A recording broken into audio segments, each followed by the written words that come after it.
and thanks for joining us today. And going to talk to you today about how to kind of exceed your customer expectations through event-driven architectures, and ultimately underpinning that is integration with lots of line of business applications. Okay, so just to set the scene, there's obviously an ever-accelerating speed of digital transformation out there today. We all know this has accelerated even further in the last 12, 18, 24 months with COVID. So the need for digital transformation, as I say, it's been increasing anyway, and over the last few years, customers have been increasingly demanding, if you like, of getting the information they need, the service they want, the products they want in an ever shorter amount of time. And so this has been driving people to look at ways to innovate, how they can increase their efficiency, their productivity within their line of business. COVID has only accelerated this and changed that landscape even further. So what does success look like when you're trying to provide this improved customer experience? Well, really, it's exactly that, right? It's giving that real-time information feed. It's allowing your support agents, your customer success agents, your finance teams to be able to see what your customers are doing in ever shorter time frames. And so that real-time need for information is getting ever more important. And to do that, it's not just about the delivery of those kind of key events, which you've heard from Solis today. You've heard from a number of different organizations that promise to deliver events and messages faster than ever. But it's also about unlocking that data from those key lines of business systems. So fewer businesses today are able to deliver on that experience, partly because they've got lots of legacy technology, partly because over the last 24 months, they've had to rapidly change. And perhaps when you have a slow pace of change, you can go through a thoughtful process of which systems are you going to bring in, how are you going to integrate them into your stack. But when change is forced upon you, then you have to respond fast. And responding fast sometimes means that some of that planning, some of that integration has to come later on. And during the talk today, I'm going to talk about how you can unlock the data that's sitting in these different types of systems and innovate, provide better experiences for your customers. And so the need for now, it's driven by consumer habits. Everybody has mobile applications in their pockets. Whether it was kind of ordering food fast during COVID, getting your shopping, the fact that you couldn't have those face-to-face interactions that you were used to beforehand. People are also leaping to social. So when they're interacting with your company, people tend not to pick up the phone anymore. There's a whole generation of people that just want to interact through social channels and mobile applications. Me, for one, I'll always choose that mobile application, that live chat, ahead of speaking to somebody. But a lot of people will perhaps turn to Twitter, turn to Instagram, turn to social media to interact with your company. People don't tolerate today not being able to do things when they want to. They don't tolerate your systems not being available. They don't tolerate outages. They don't tolerate the fact that perhaps there was a sudden surge in demand. They need that experience, that high quality experience, and they expect that you adopting cloud architectures can deliver that to them.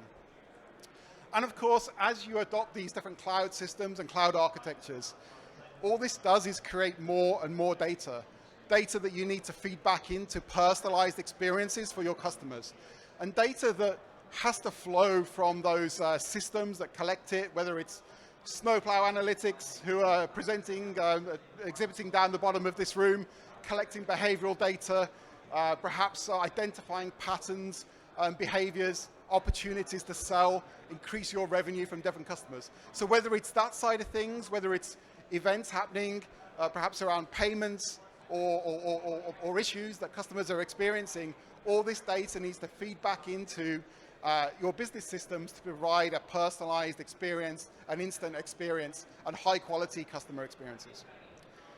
Okay, so businesses today, what do they look like? So yes, there's a lot of legacy technology still in businesses today, but primarily they're adopting best of breed cloud stacks. And there's a couple of reasons for this. So the rate and pressure to innovate is only increasing. So different business units want to find the tools that unlock the productivity requirements that they have for their customers. And so they go out and without IT being involved, they procure systems. Now sometimes they can do that even with a credit card and self-serve. Sometimes it's a much bigger investment. But whatever they're doing, they're choosing the best of breed tools to unlock the productivity that their own business unit requires. And that creates problems, right? It creates data silos. It enables innovation, but creates data silos within businesses. And that's a real challenge to break that down. When IT was involved from the start in the provisioning of systems, we could do this slowly, implement over 12 months, 24 months, make sure all the plumbing and connectivity is there. That's not a luxury we had during COVID. It's not a luxury we have today. So what does it look like today to have these best-of-breed cloud stacks, these best-of-breed business systems? Well, most of them expose APIs. These APIs are typically used to unlock those data, to avoid those silos and break down some of those walls. But the problem is APIs on their own don't solve this problem, right? You don't have a team of developers sat out there purely doing integration, right? It doesn't work that way. That's not productive use of developers' time and resources.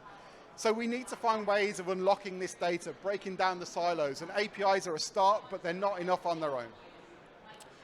So we need a solution that can kind of connect the dots, right? So to use those APIs to unlock the business value of the data and to bring data from Salesforce into your finance systems, from your finance systems into your customer success kind of system, so people can see that flow is working, and that whoever they talk to within your enterprise, that person has a complete picture of what your customers are doing, what their financial situation is like at any point in time.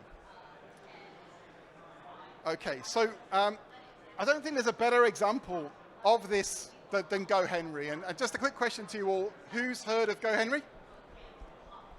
Okay, so for those of you who haven't heard of GoHenry, GoHenry is a modern fintech player, right? So they, if you don't know the story, there was a group of parents stood around watching their kids play football. I think it was 4 parents watching their kids play football. And they were talking about this kind of move away from a cash-based society to a cashless society, and the impact that would have on their kids' ability to manage money, to spend money, to understand the value of money going forwards. And when you think about it, it makes perfect sense, right? We all probably grew up in a time where we were physically given money when we earned it, or when we got pocket money, right? Those times are changing. What little cash kind of society was left before COVID was completely taken away. And yes, you can use cash today. Most people are hoarding it under the bed, to be honest, after COVID. But really, even kids today are starting to use cards to spend money.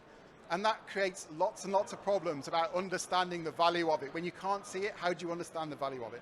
So GoHenry was founded by this group of parents to provide a kind of a tool for teaching their kids how to manage money in a responsible way.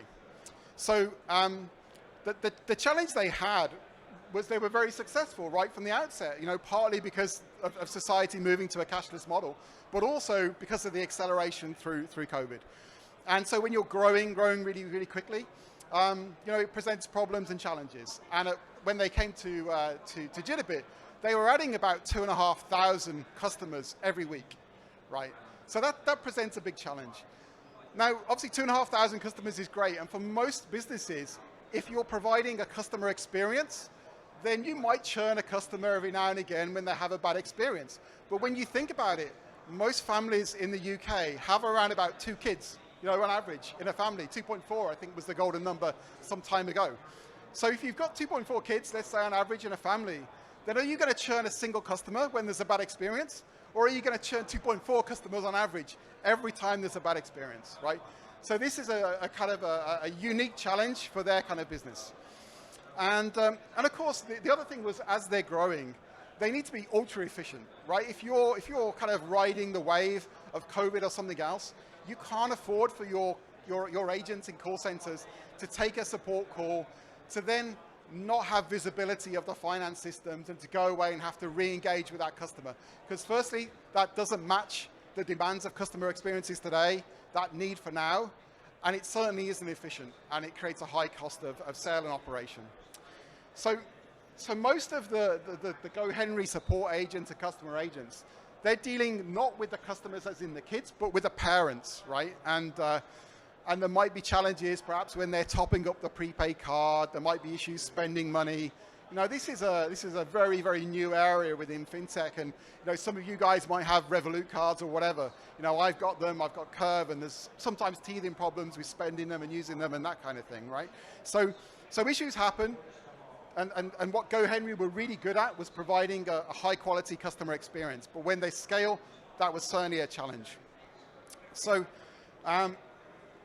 So one of the challenges was that the systems just weren't connected. They'd gone out, they'd bought some of those best-of-breed systems that you saw on the previous slide, and they weren't connected. So the customer success systems, the CRM systems, Salesforce, you know, HubSpot, you know, whatever it is they're using to engage with their customers, they were good, you know, when it came to kind of presenting a partial view of a customer.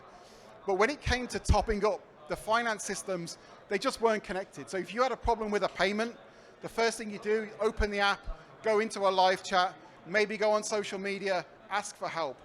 If that customer service representative cannot see that your payment, your top-up has failed, if they can't see that part of the system, then they have to give you that kind of, those words you don't want to hear. I'm going to have to investigate this and come back to you later. And that's no good in a payment scenario because you need it then. It's no good in a modern need for now scenario either. So what was the kind of the solution? Well, they needed to bridge these gaps between these systems. And so they weren't talking, so they came to Jitterbit and said, you know, how can you solve the problem? So Jitterbit as an integration platform, a low-code platform for bringing these data silos together, breaking down those walls, synchronizing records, providing a view of every customer interaction in the same place, right? So that was the key to success for GoHenry. And doing that in real time, right? Again, if you've got an issue with payment, it's no good if I give you the answer to why that's not working in 2 hours' time. You're stood at a till trying to tap your card. You need help there and then. So GoHenry, they expanded into overseas territories. They moved into North America. They're growing, you know, rapidly there as well. And so that starts to tease open kind of other problems as well. And I'm going to touch on that in the next few slides when I talk about the maturity model and you know, event-driven kind of real-time interaction between these business systems. So I've kind of come up with this maturity model, and I've called it the Customer 360. You can think of it as customer experience maturity model, but really it applies to lots of other industries as well out there, right? So whether you're providing customer experience, whether you're trying to do kind of more back-end type processes, maybe you're trying to integrate you know, ticketing systems and stuff like that. These problems are the same across a number of different business domains. So stage 0 is kind of where a lot of people or a lot of businesses are today, particularly those who grew up during COVID. Maybe they were born during COVID. Maybe they were legacy businesses that thought they never had to really transform, right? There's a lot of businesses stuck at stage 0 where it's primarily manual processes, ad hoc integrations, heavy reliance on IT to break down the data silos. So those businesses are being forced to modernize, forced to transform. You know, COVID has been a great leveler for a lot of businesses, but it's also, I guess, because the government has protected businesses, it's been a free pass to a few as well. But that free pass won't happen again. So people know they've got to transform, they've got to modernize. And so the first step on that is really API-first integration, right? So whether you're doing batch synchronization between business systems, real-time synchronization between business systems, what's important is that you can get access to that data out of those business systems. And to do so, you need a modern integration tool that is aware of business connectors, it's aware of technology connectors, whether your data's sitting in a data lake, in a data warehouse, or in Salesforce or SAP. You need to be able to unlock that data and use a modern tool to do it. And the characterization, if you like, of these businesses moving out of step 0 into step 1 is that they have these smart connectors for these different technology platforms and business systems. They perhaps are starting to get some kind of enterprise governance because they're growing, they're expanding. They need to be able to reuse, they need to be able to secure their APIs across perhaps legacy systems and cloud-based systems in a uniform way, so they haven't got this kind of patchwork quilt of different ways of integrating these technologies. But because these systems are being adopted by different business units, they have to decrease that reliance on IT. IT can no longer solve all of these internal data challenges.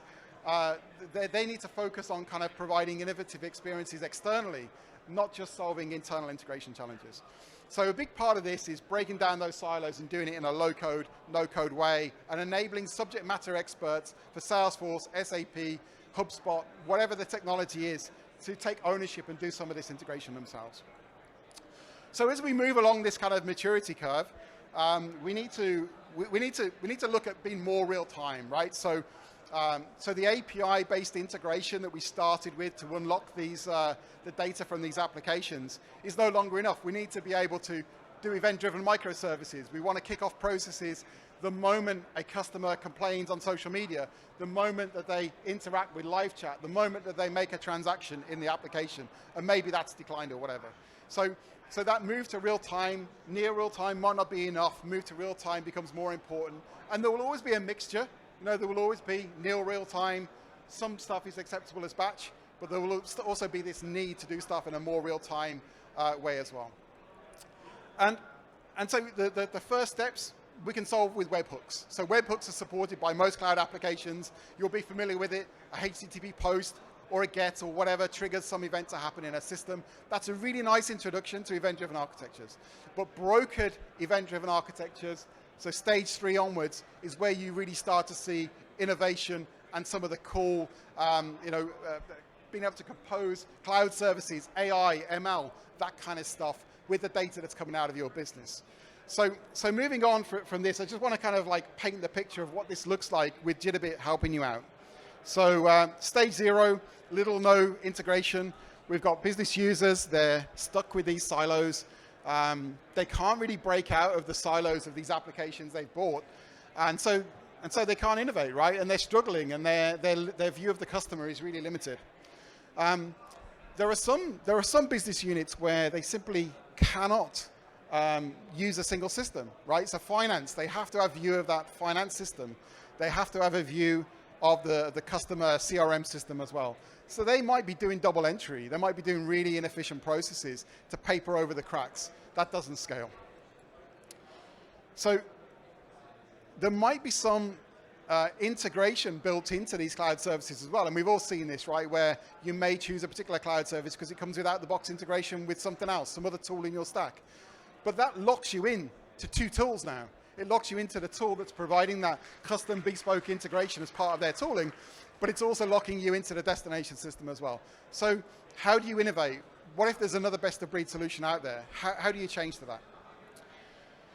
So the better solution really is to leverage these APIs, but to do so, some people are going down the route of custom code, right? And that's not really scalable. I've already said that your IT teams cannot just be focused on internal integration. And it starts off looking okay. Perhaps your developers manage to integrate some of these applications, and then perhaps they start to unlock more data, and it starts to become this kind of spaghetti mess that you may have seen on some of the presentations earlier on. So this is really costly, it's really slow, and it's the Wild West, right? So then what do? Perhaps you look at some kind of custom integration, but you use an integration framework. Maybe Apache Camel if you're a Java developer or whatever. And this is fine. But the integration, as you can see here, is really slow, right? So again, your developer is at the heart of unlocking the data in these applications. And because they're not subject matter experts, by the time they've finished doing all this stuff, they have to start again because they've misunderstood the requirements, because the systems have changed, because your subject matter experts have evolved the structure of that object in Salesforce or SAP, right? So this is not winnable. It's too slow, it's too costly, it's not a good use of developer resources. So this is where, again, people might look at an ESB. ESBs have been around for a long time. They're very expensive. They're quite costly. They tend to be quite heavy systems, and as a result, they're often sited on-premise in traditional data centers. And the challenge with that is, this is not what we're seeing today. This is not the economy we've got today. Services live everywhere. So where do you site your ESB? Do you site it in your data center? Do you site it in Azure? Do you site it in AWS? Do you site it in GCP? Now, where are you going to put it? Maybe you have 3 of them. I hope you've got deep pockets, right? Because that's an expensive way to do it. So what you need really is a modern iPaaS to integrate these systems, something that's lightweight, that provides workload mobility, the ability to run integration processes wherever you need to, on demand. So if you want to run something on premise today, but you want to have a burst to cloud strategy, and you can quickly and easily move that workload to the cloud, that's great, right? You can do that at the click of a few buttons within a modern iPaaS. That workload mobility is key. But it unlocks these data silos through intelligent connectors, but also gives you that first step to event-driven architectures through webhooks, as I mentioned earlier, so the ability to expose an API, to receive a webhook, to interrogate those source systems and to extract that data, but also to API enable maybe some of your existing legacy systems through that modern iPaaS. And so kind of moving on from that stage 0, so now you've got the right tooling, you've got a modern iPaaS in place. You could just drop it into the middle, wherever that is, your on-premise environment, your AWS cloud environment, have the Jitterbit agent running there, creating these long line connections out to these different cloud systems for integration purposes. But again, that doesn't really scale, right? So we know we've got cloud services everywhere. So what do? Well, it's very, very simple, right? You just deploy more agents. These are very lightweight processes. They're containerized. They run as Linux services. They don't have a massive footprint. It's not an IT project to deploy them. It's a click to deploy them. So now I can put these workloads in any cloud I want at the click of a few buttons without involving IT, without having to change firewall rules, just by doing very simple deployments. And so as I get kind of up through my event-driven kind of maturity and my customer 360 maturity, so now I want to actually do some real event-driven integration. So what does that look like? So I mentioned webhooks earlier on. So one of the scenarios we see regularly is somebody using Salesforce outbound messages. So Salesforce outbound messages, if you don't know them, they're generated automatically. It's a payload. It gets sent to a predefined endpoint, in this case, a Jitterbit API. Jitterbit then can extract the object ID, the references, the information in that webhook, can go and query the system of record, then can create some kind of event or message that can be used to integrate either with other downstream applications or even to publish to some kind of event broker later on. That's really stage 3 of the event-driven model. So the example here, Salesforce outbound message, Jitterbit cascading on to all those other systems. So I mentioned, taking this the step further. So, brokered events. So again, we've got an outbound message from Salesforce. We need to transform that. We need to create a kind of a lower level technology connector. We now have a need for, genuine real-time, low latency, high throughput, event-driven microservices. That's what Solace and other event brokers do really, really well. So Jitterbit becomes your on-ramp and your off-ramp for events going through that event broker. So it makes it very easy for even a subject matter expert of Salesforce to extract key bits of metadata from an outbound message or something that's collected through kind of change data capture, to extract those key bits of information, create a message that then can be published on a topic in an event broker and sent to downstream systems. So here we've got Solace driving microservices.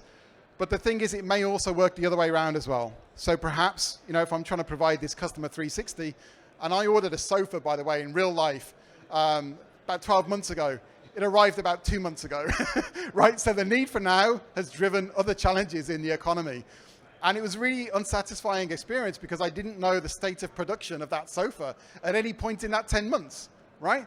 So if I had this picture, or the company I ordered from had this picture, where they have their manufacturing lines, where they're collecting events as my sofa gets made, I hope it wasn't being made for 10 months, but whatever status it was at that time, if those events are going back to the customer portal, to the website, and I can see where it is in the pipeline, then I would have been a lot more satisfied with that outcome and waiting 10 months for my sofa to arrive. And again, Jitterbit operates as the off-ramp in this scenario. The manufacturing line, the IoT events, traveling via an event broker, been extracted, if you like, or consumed by Jitterbit, and then my customer record, my order, being updated in real time through Jitterbit and the low-code platform. And taking this to the very, very extreme, right? So this is, you know, a nod to Solis, who I previously worked at and invited me here today. But the extreme of this, if you like, is a kind of full global event mesh, right? So I may have a desire to keep some of these messages within a particular region, but there might also be reasons to consume them across multiple regions. And so an example of that might be that we've got these brokers. We want them to behave as a single mesh, so anybody, anywhere can consume these messages in real time. And this needs to be done intelligently, because when I'm scaling, you cannot broadcast every message everywhere, right? It needs to be done on demand with fine-grained topic subscriptions, with that selectivity, if you like, of who gets what. And so an example of this might be that, you know, if I'm a North American company, you know, or perhaps let's say I'm a European company, a UK system company, I want to consume events about customer accounts being created, and I only care about the events that are happening in my region because I've got a European Salesforce instance. Maybe North America have their own, maybe APAC have their own instance. These things need gluing together at some point, but right now, all I'm interested in is accounts that are being created on the message broker in EMEA. But if I was headquartered in North America and it's a global deployment, then maybe for auditing, for accounting purposes, I want to be aware of accounts created anywhere. So if Jitterbit is the on-ramp to your event broker, you've got these fine-grained topic subscriptions, so you can produce messages on a topic. We've extracted parts of the business message and built this kind of topic hierarchy. Then consumers can subscribe to the message broker and wildcard parts of that topic and consume events, you know, on demand in real time from wherever they need to. So I can see all account created events if I need to, no matter where they were produced in the world. And the same perhaps for my financial systems. Again, you know, I may have some of these business systems, you know, replicated in different regions, but occasionally, you know, I need to have clear financial reporting, and so I might need to consume those messages from all over the globe. And I can't do that by replicating every event everywhere. Okay, so just to finish up, before you can ask some questions, I want to say this doesn't end with a Customer 360. This applies to lots of different lines of business units within your company. They're all going to have their own focus. You know, this is Customer 360. It spans finance. It spans customer success. Spans many, many different business units. But perhaps there's an equivalent for products, right, where they need a similar kind of real-time integration across lots of different lines of business systems. A common one we see is service. So perhaps some teams within your business are using Jira as a service desk. Some maybe use Zendesk. Some maybe use Salesforce. Again, how your business units, you know, the systems they choose and how they choose to use them is up to them. But if you can't provide that integrated picture, then there's going to be a negative customer experience somewhere down the line. And so, you know, ticket brokering, a very, very sort of technical use case, but again, might span multiple business units and multiple business systems in order to provide that complete view of data. And a more mundane one, if you're growing post-COVID, hopefully everybody is, onboarding new employees, getting that provisioning, employee provisioning process down nice and tight, automatically provisioning accounts, ordering their equipment, creating their accounts in expense systems, in finance systems. Again, this is stuff that is quite manual today. If you're going to scale, then you need integrated systems, and Jitterbit can sit at the heart of all of these different systems, and the maturity model is very, very similar across them all. And that's it. So just the last kind of slide on who we are with Jitterbit. We're a low-code, no-code, iPaaS platform. Been a market leader in the Gartner Magic Quadrant for 5 years or so now. If you want to know more about us, come and speak to me or speak to Tom, and we will give you more information. Hopefully you enjoyed the presentation.